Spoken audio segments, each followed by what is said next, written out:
ఇప్పుడు మన ఆంధ్రప్రదేశ్లో ఎన్నికలు రాబోతున్నాయి కదా, సో ఏ పార్టీ అధికారంలో రావచ్చు అనుకుంటున్నారు? నేనైతే కేఏపాల్ పార్టీ ఈసారి ఖచ్చితంగా గెలుస్తాను ఉన్నాను. ఎందుకంటే 170 సీట్లకి 150 సీట్లలో ఈసారి ఖచ్చితంగా గెలుస్తుంది. అది భారీ మెజార్టీతో. వైజాగ్లో అయితే రాజధాని చేస్తా అన్నాడు కేఏపాల్. మాది అద్దెకు నియోజకవర్గం. మేము ఈసారి కేఏపాల్ నిలబడితే మాత్రం ఖచ్చితంగా గెలిపించుకుంటాం, కన్ఫర్మ్ గా. అది పార్టీ గుర్తు సంబంధం. ఎందుకు కేఏపాల్ గెలుస్తా అనుకుంటున్నారు? అంటే మా ఫ్యూచర్ సెట్ చేస్తానని నాకు ఒక రీల్ లో చెప్పాడు. సాయంత్రం 6 రమ్మన్నాడు, నేను వెళ్ళాను. కానీ అక్కడ నాకు సెట్ చేయలేదు. ఓకే, కానీ ఈసారి సెట్ చేస్తానని, గెలిస్తే సెట్ చేస్తా అన్నాడు. అందుకని కేఏపాల్ కొట్టేస్తే గెలిపించుకోవాలన్నమాట. సో ఒకవేళ కేఏపాల్ గారు కూడా గెలిస్తే రాజధాని ఏది చేస్తా అన్నారు? వైజాగ్. కేఏపాల్ గెలిస్తే మా ఊరు పక్కన ఫ్లాట్లు కాస్ట్ పెరుగుతుంది, మా ఊరు చేస్తా అన్నా. అయితే నేను వైజాగ్ చేయమన్నాను. సో విశాఖపట్నం రాజధాని చేస్తా అన్నాడు. అక్కడ నాకు చోట్ల వెళ్ళామన్నాను, కానీ కొనిపిస్తా అన్నాడు. Okay, flats. ఇప్పుడు టీడీపీ గవర్నమెంట్ కానీ వైఎస్ఆర్సీపీ గవర్నమెంట్ కానీ, సో ఇది ఏది ఫామ్ చేయాలంటారా పార్టీని? మామూలుగా అసలైన రాజకీయానికి వస్తే సరే టీడీపీ గట్టిగా పోటీ ఇస్తుంది, కానీ జగన్ మంచి ప్లాన్ తో వస్తున్నాడు. సో జగనే గెలుస్తాడు అనుకుంటున్నాడు. అండ్ ఒకసారి టీడీపీ కేఏపాల్ గెలుస్తా అనుకుంటున్నారు? కేఏపాల్ గెలవాలని నేను కోరుకుంటున్నాను, కానీ జనం ప్రకారం జగనే గెలుస్తాడని నేను అనుకుంటున్నాను. సో జగన్ గెలుస్తా అంటున్నారు కాబట్టి కేఏపాల్ 150 సీట్లు జగన్ ఇస్తాడు. సో ఫ్యాన్ గుర్తుకి పార్టీ ఫామ్ చేస్తాడు. సో ఎందుకు జగన్ గెలుస్తా అనుకుంటున్నాను? ఎందుకు జగన్ గెలుస్తాడంటే జగన్ డెవలప్మెంట్ ఏం చేయలేదు, కానీ స్కూల్స్ డెవలప్ చేశాడు. సో రైతులకి జగన్ చేసిన చెడ్డ పనులు ఏంటంటే మంచి ఎక్కువ జరిగింది రైతుల వరకు అయితే. కానీ రాజకీయ నాయకులకి, రియల్ ఎస్టేట్ వాళ్ళందరికీ నష్టాలు జరిగినాయి. సో ఎక్కువ రాష్ట్రం మీద రైతులు ఎక్కువ ఉన్నారు కాబట్టి జగన్ పార్టీ మళ్ళీ వస్తుంది. సో జగన్ ఆస్తుల తాకట్టుపై మీ అభిప్రాయం ఏంటి? జగన్ ఆస్తులు తాకట్టుపై నా అభిప్రాయం ఏంటంటే తప్పన్నా. ఇంకా కొన్ని రోజులు అయితే మా పొలాలు కూడా తాకట్టు పెడతాను అనుకుంటున్నాం. కాకపోతే అందుకే డాక్యుమెంట్లు అన్ని జాగ్రత్త దాచి పెట్టుకున్నాం. అవునా? అయ్యో. సో మనం చూసుకున్నట్టయితే 5 ఏళ్ల జగన్ పరిపాలనలో ఎలా చూసారు? వాలంటీర్ చూపిస్తా ఉన్నాడు. 5 ఏళ్ల జగన్ పరిపాలనలో మీ అభిప్రాయం ఏంటి? వాడు చంద్రబాబు కంటే వాడే బాగా చేశాడు అన్న. ఎవరు? జగన్మోహన్ రెడ్డి చంద్రబాబు నాయుడు కంటే బాగా చేశాడు. ఓకే, అంటే రైతులకి, స్టూడెంట్స్కి వాడు బాగా చేశాడు. స్కూల్ డెవలప్మెంట్స్ చేశాడు, సంక్షేమ పథకాలు ఇచ్చాడు. కానీ ఇండస్ట్రీ, ఐటీ కంపెనీస్ డెవలప్ అయ్యాడు. సో ఐటీ సెక్టర్ ద్వారా చంద్రబాబు బాగా డెవలప్ చేశాడు. బట్ అగ్రికల్చర్ సెక్టర్ కానీ స్టూడెంట్ పరంగా కానీ జగనే బాగా డెవలప్ చేశాడు. సో ఏపీ ఒకవేళ మళ్ళీ ఇంకింత డెవలప్ కావాలంటే ఏ పార్టీ రావచ్చు? అంటే వైఎస్ జగన్ పార్టీ టీడీపీ వస్తేనే ఏపీ బాగా డెవలప్ అయింది. మరి జగన్ అంటారు ఒకసారి, టీడీపీ అంటారు ఒకసారి. పార్టీ డెవలప్మెంట్ పరంగా మంచి చేసే పరంగా జగన్, చంద్రబాబు. బట్ వ్యక్తిగతంగా జగన్ అంటే ఇష్టం కాబట్టి జగన్ గెలవాలనుకుంటున్నాను. పిఠాపురం నుంచి పవన్ కళ్యాణ్ గారు పోటీ చేస్తున్నారు కదా, ఆయన అక్కడ గెలుస్తారంటారా? గెలవనంటారా? ఓడిపోతారన్న. ఓడిపోతాడా? అంటే ఎందుకు ఓడిపోతాడు అనుకుంటున్నా? అక్కడ ఒక లేడీని నిలబెట్టారు, అండ్ ఇంకొక స్ట్రాంగ్ ఎమ్మెల్యే ఉన్నాడు. ఆ క్యాండిడేట్ ని ఈసారి ఆపోజిట్ పార్టీలో పెట్టారు. సో ఓట్లు చేయడం వల్ల పవన్ కళ్యాణ్ ఓట్లు తగ్గే అవకాశం ఉంది. సో ఇంకో పార్టీ గెలవచ్చు. ఎందుకు ఇప్పుడు వైఎస్ షర్మిల గారి ప్రభావం ఎంతవరకు ఉండొచ్చు ఏపీలో? ఎందుకంటే వైఎస్ షర్మిల కూడా సపరేట్ గా ఉంది కాబట్టి. షర్మిలకి డిపాజిట్లు కూడా రావన్నా గురించి మాట్లాడారు. సో అక్కడ కూడా పార్టీ అంటే ఓట్లు చీలే అవకాశం లేదంట. అసలు లేదు. ఒక డిపాజిట్లు కూడా రావు. సో షర్మిల ఇంపాక్ట్ అనేది 0%. తెలంగాణలో పార్టీ అట్లా కొట్టుకొని పోయింది, అక్కడ కూడా అలాగే కొట్టుకొని పోయి ఇంకా తర్వాత నెక్స్ట్ ఇంట్లో అన్న డైరెక్ట్. సో మనం చూసుకున్నట్టయితే సెంట్రల్లో కూడా ఎలక్షన్స్ వస్తున్నాయి. సో సెంట్రల్లో మళ్ళీ బీజేపీ రావచ్చు, సెంట్రల్లో కాంగ్రెస్ రావచ్చు. మళ్ళీ బీజేపీ వస్తుంది. బట్ ఈసారి కాంగ్రెస్ కొంచెం ఎక్కువ పోటీ చేస్తుంది, ఎక్కువ పోటీ ఇచ్చే అవకాశం ఉంది, కొంచెం ఎక్కువ సీట్లు పొందింది.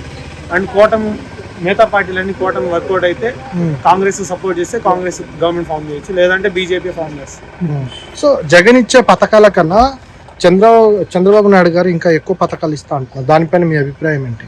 జగన్ ఇచ్చే పథకాలను తప్పు అన్నప్పుడు చంద్రబాబు ఇంకా ఎక్కువ పథకాలు ఇస్తే తప్పే కదన్నా. జగన్ ఇచ్చే పథకాలను తప్పు అన్నప్పుడు చంద్రబాబు కూడా మళ్ళీ ఏ పథకాలు ఇస్తా అన్నాడు. సో అప్పుడు జగనే వెళ్తారని కావాలి. సో ఇప్పుడు ఏపీకి కావాల్సింది, ఏపీ ప్రజెంట్ మన ఆంధ్రప్రదేశ్కి కావాల్సింది పథకాల లేదా డెవలప్మెంట్? ఇప్పుడు కావాల్సింది డెవలప్మెంటే కావాలి. Hi bro. ఇప్పుడు మన ఏపీలో ఎలక్షన్స్ వస్తున్నాయి కదా, సో ఏ పార్టీ అధికారంలోకి వస్తే బాగుంటుంది అంటారు? అంటే టీడీపీ వస్తే బాగుంటుంది అన్న. చంద్రబాబు నాయుడు.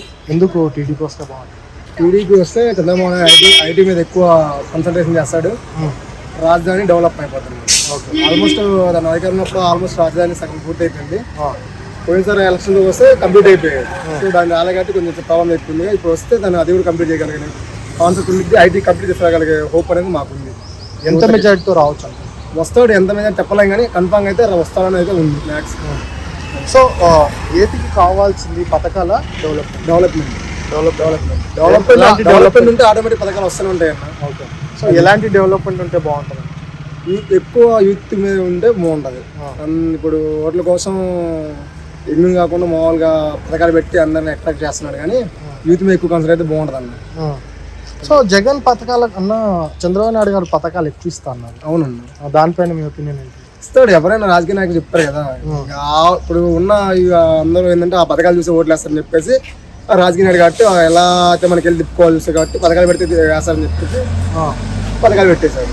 సో పవన్ కళ్యాణ్ గారు పిఠాపురం నుంచి పోటీ చేస్తున్నారు కదా, అక్కడ పవన్ కళ్యాణ్ గారు అనేది 100% గెలుస్తాడు అన్న. పవన్ గెలుస్తాడు. ఎంత మెజారిటీ గెలవచ్చు అనుకుంటున్నారు? ఎందుకు గెలుస్తారు అనుకుంటున్నారు? తన గురించి తెలుసు కానీ తనకు ఆల్రెడీ మనం చూసారు కదా, ఎప్పటి నుంచో రాజకీయాల్లో ఉన్నాడు. మ్యాథ్స్ తనకు తెలుసు కాబట్టి ఎలా ఉండాలని. యూత్ ఎక్కువ పోయినసారి ఓడగొట్టారు కాబట్టి ఇప్పుడు తెలుసుకున్నారు కాబట్టి గెలిపిస్తారని. సో 5 ఏళ్ల పరిపాలనలో జగన్ గారి 5 ఏళ్ల పరిపాలనలో దానిపైన మీ అభిప్రాయం? 5 ఏళ్ల పరిపాలన ఏముంది, డెవలప్మెంట్ జరగలేదు. పథకాలు వచ్చాక డెవలప్మెంట్ ఏమీ లేదు. ఓకే. రాష్ట్రం ఇంకా అప్పులో పడేశారు అన్నమాట, డెవలప్ చేయకుండా.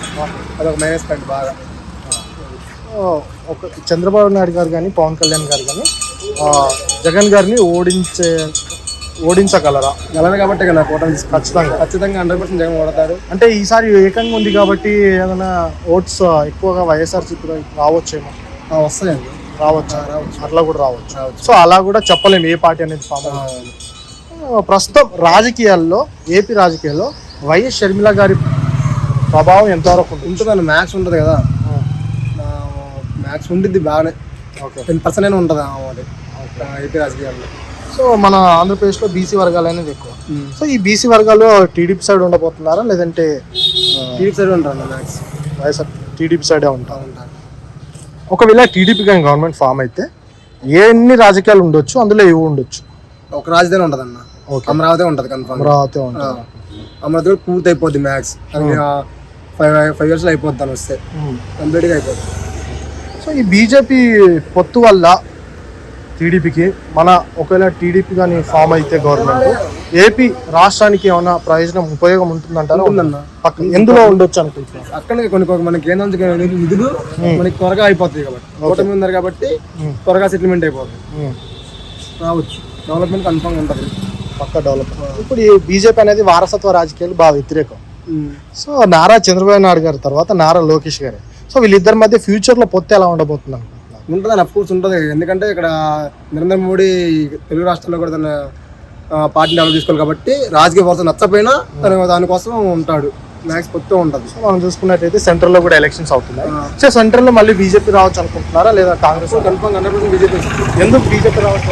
ఆల్మోస్ట్ అన్ని రాష్ట్రాల్లో ఎక్కువ మెజార్టీ బీజేపీ ఉంది కాబట్టి ఆల్మోస్ట్ కన్ఫర్మ్ అయినట్టు గెలుపు. ఇంకా ఏపీ తెలంగాణ రెండిట్లే కాబట్టి ఎంత మెజార్టీతో రావచ్చు అనుకుంటున్నారు? అది మెజార్టీ చెప్పలేమన్నా, గెలిపే చెప్పలేం కానీ మెజార్టీ చెప్పలేమన్నా. ఓకే. ఐడియా లేదు మనకి. ఎందుకు రావచ్చు అనుకుంటున్నారు? ఎవరు? నరేంద్ర మోడీ గారు అంటే బీజేపీ ఫామ్ ఎందుకు అవ్వాలనుకుంటున్నారు? దాని మించి ఎవరు లేడన్న, మ్యాక్స్ ఎవరు లేరు, ఆల్రెడీ అయిపోయింది. అంటే ఈసారి కాంగ్రెస్ కూడా గట్టిగా ఇస్తామని చెప్పాను. లేదు, ఇంకా అక్కడ నిలబెట్టే క్యాండిడేట్ గట్టి క్యాండిడేట్ లేడు అనమాట, పవర్ఫుల్ క్యాండిడేట్ లేడు. నరేంద్ర మోడీ అంటే ఎప్పటి నుంచి ఎక్స్పీరియన్స్ ఉంది, దాని మించి ఎవరు లేడు కాబట్టి 100% నరేంద్ర మోడీ వస్తుంది.